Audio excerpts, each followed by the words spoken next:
इसी के आम जनता से हाथ जोड़कर अपील करना चाहता हूं कि इन ऐसे बेईमानों को आप लोग हराइए और उपचुनाव जैसे आप लोग फिर जनादेश दे दिए। जिसका संदेह की जो प्राइवेट लिमिटेड कंपनी है, इस कंपनी ठग की वजह से 1 लाख अधिक मतों से अपना प्रत्याशी को जिताकर हम दिल्ली को। और आप देख रहे हैं व्यक्ति भारत। मित्रों, मैं उत्तर प्रदेश के आज मऊ जनपद में हूं और मऊ जनपद में देख लीजिए आप, समाजवादी पार्टी का कार्यालय है, बगल में बीजेपी का कार्यालय है, जो कि आज यहाँ राजू राय को प्रत्याशी घोषित कर दिया गया है और प्रथम आगमन है। और उन्हीं के इंतजार में यहाँ पूरे सैलाब आप देख रहे हैं। चारों तरफ देखिए, कैमरामैन से मैं कहूँगा कि चारों तरफ घुमा करके आप दिखाइए। समाजवादी पार्टी के राजू राय के आगमन पर यहाँ पूरा भारी मात्रा में जुटा हुआ है। और हमारे साथ गठबंधन के प्रवक्ता माननीय जी हैं, मैं आपसे रूबरू कराना चाहूँगा। स्वागत है आपका हमारे चैनल। बिल्कुल, आपका स्वागत है। वीरों की धरती जो गाजीपुर से आप चल कर आए हैं, उसके लिए मैं बहुत आपका अभिनंदन मंदन इस घोसी लोकसभा के धरती पर करता हूं। आपके समस्त आपके जितने देखने वाले लोग हैं, आपको चाहने वाले हैं, उन सभी लोगों को मैं होली की भी अग्रिम शुभकामनाएं बधाई देता हूं। जी, यहाँ से ओम प्रकाश राजभर का बड़ा बेटा अरविंद राजभर को टिकट गठबंधन से दे दिया गया है और समाजवादी पार्टी के मुखिया अखिलेश यादव ने राजू राय को यहाँ पर प्रत्याशी घोषित करके आज प्रथम आगमन है। यहाँ कैसे घोसी को आप फाइट करके और अरविंद राजभर को परास्त करेंगे? जैसे हमने घोसी पता किया चुनाव ना, उसी की तर्ज पर रणनीति के तहत हम लोग इनको पता ना समूह लेकर चलाया फिर बनारस से। ये हमारे नेता को कहता था कि मैं सफाई भेज दूंगा और इसको हम लोग बनारस भेज दिए। उपचुनाव में धूल फाक रहा था, पूरे परिवार के साथ, खानदान के साथ 1 महीना कैंपेन उन्होंने किया। क्या इनको मिला? ये 19 का चुनाव लड़े थे अकेले अपने दम पर लोकसभा, या 22 से चुनाव विधानसभा लड़े थे। उसको गूगल से मांग कर देख लेंगे, बाप बेटा तो रात भर सोएंगे ना सब नहीं। ओम प्रकाश राजभर का कहना है कि इस बार उत्तर प्रदेश में 80 का 80 हम जिता करके ही कदम लेंगे। क्या इस पर घोसी के लोग क्या कहना चाहते हैं? वो ओरिजिनलिटी बोल रहे हैं कि कहीं इनका यही सब चल रहा है? ईवीएम के दम पर बोल रहे हैं। यानी ईवीएम पर आपको भी भरोसा नहीं, ओम प्रकाश राजभर को भरोसा है? ईवीएम पर ओम प्रकाश राजभर को भरोसा रहता तो जब समाजवादी पार्टी से इनका बेटा मोदी के संसदीय क्षेत्र से शिवपुर से लड़ा था, उसका गूगल पर भी हमारे सामने आप सर्च करिए।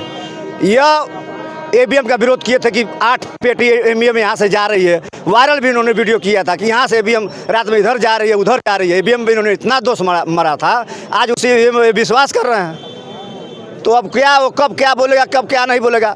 भारतीय जनता पार्टी के समस्त कार्यकर्ता के अंदर यदि ब्लड गवाही देगा तो इनको जाकर इनको बटन दबाएगा।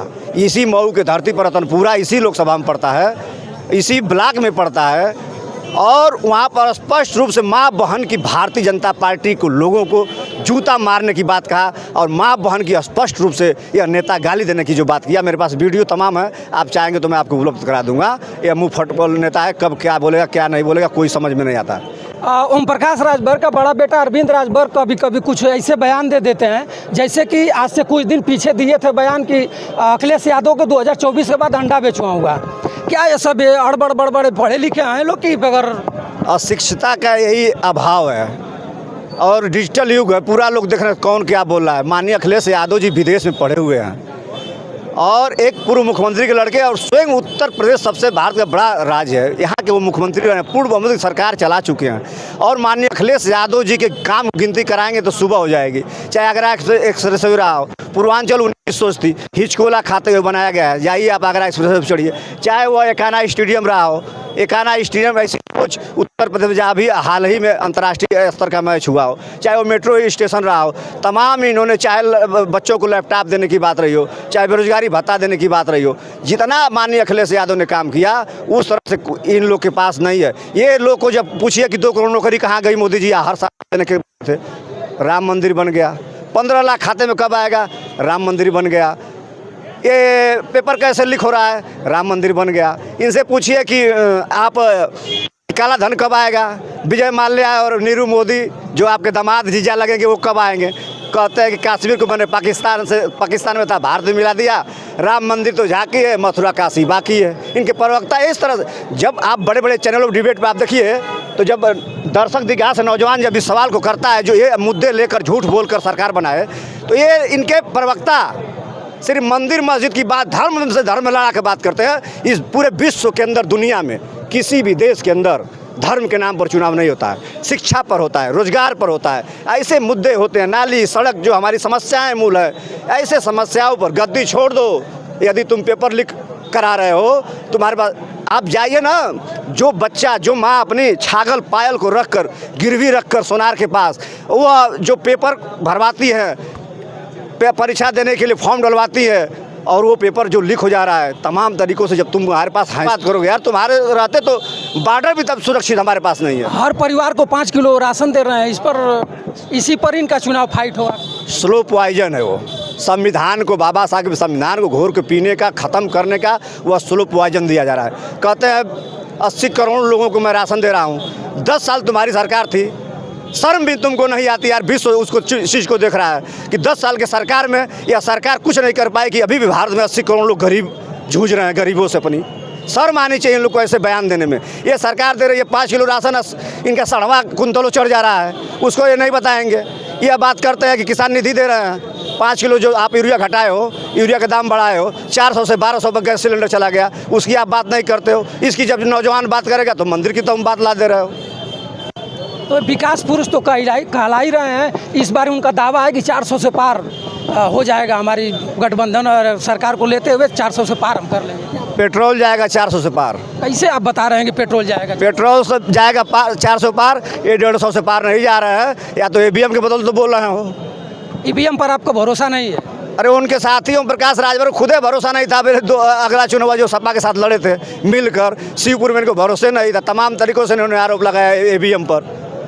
और पता ना कैसी भारतीय जनता पार्टी बेशर्म है कि ओम प्रकाश राजभर बेशर्म है। चल सन्यासी मंदिर में जहाँ भेजूंगा, जहाँ घंटा बजाया जाता है वहाँ भेजूंगा, जहाँ सरंगी बजाई जाती है भीख मांगने की ट्रेनिंग दिलवा दूंगा। अमित शाह को और माननीय मोदी जी को जब तक गुजरात नहीं भेज लूँगा, असली अपनी माँ बाप की औलाद नहीं, पहले तो यह साबित करें कि अपने असली माँ बाप की औलाद है कि नहीं घोसी की जनता में। इस बार उनको बीजेपी के लोग अच्छत मार दिए हैं, पवित्र हो गए हैं।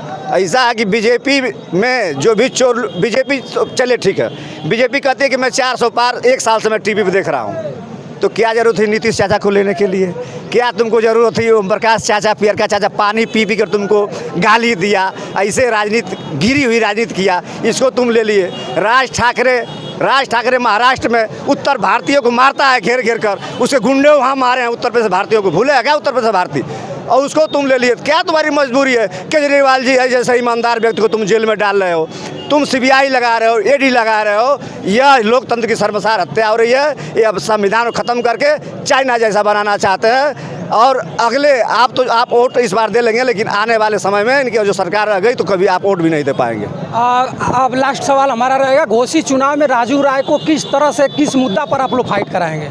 आदरणीय राजू राय को माननीय अखिलेश यादव जी की जो सरकार पूर्व में चली थी, उस मुद्दे को लेकर, उनके विकास को लेकर, और जो कई दशक से जो यहाँ विकास की पहिया घोसी लोकसभा में ठप है, उसको पुनः रेस में लाने के लिए आदरणीय राजू राय जी को हम लोग चुनाव जीतने का काम करेंगे। और जो है बाप बेटे की जो प्राइवेट लिमिटेड कंपनी है, इस कंपनी की ठग की वजह से 1 लाख अधिक मतों से अपना प्रत्याशी को जिताकर हम लोग दिल्ली के पंचायत में भेजने का काम करेंगे। समाजवादी पार्टी राष्ट्रीय अध्यक्ष अखिलेश यादव जी के मऊ जनपद में 5 ऐसा काम बताइए जो कि विकास पर हुआ हो। माननीय अखिलेश यादव जी का ये बताइए कि जाति और धर्म देखकर उन्होंने लपटा बांटा नहीं।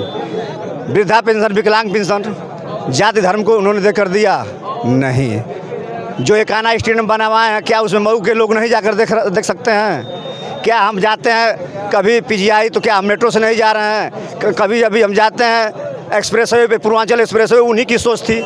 आज तक उस पर कोई कृषि मंडी आज तक नहीं लगी, कोई उस पर कुछ भी नहीं हुआ। हम जब भी जाते हैं लखनऊ की तरफ, हमेशा वहाँ एक्सीडेंट एक न एक मिलता है, क्योंकि ये घोटालेबाज की सरकार है। जिस दिन हमारी सरकार आएगी उसकी हम लोग जांच कराएंगे। आप आते हैं गाजीपुर से, देखते हैं रोड के क्या हालात है। अभी तक मुआवजा अभी तक नहीं मिला किसानों को, रोड भी नहीं चालू हुआ, और ये 3-3 जगह टोल टैक्स ले रहे हैं। किस बात का टोल टैक्स है भैया? अभी दोहरी घाट पुल है तुम्हारा नहीं बन पाया, अभी उधर तुम्हारा कौड़ीराम नहीं बन पाया, बड़गंज के बाद तुम्हारा अस्तित्व नहीं है रोड का, और तुम बनारस से लेकर गोरखपुर तक चार्ज ले रहे हो। घोसी के आम जनता से क्या कहना चाहते हैं इस वीडियो के माध्यम? घोसी के आम जनता से हाथ जोड़कर अपील करना चाहता हूं कि इन ऐसे बेईमानों को आप लोग हराइए, और उपचुनाव जैसे आप लोग फिर जनादेश दे दीजिए जिसका संदेश जाए। और संविधान को बचाने के लिए पीडीए से मैं अपील करूंगा कि आप लोग एक होइए और एकजुटता का परिचय दीजिए माननीय अखिलेश यादव के, और इंडिया को गठबंधन को आप लोग हाथों को मजबूत करिए, और सुहलदेव स्वाभिमान पार्टी का जन समर्थन करिए। तो मित्रों, हमारे साथ सुहलदेव समाज जनवादी पार्टी के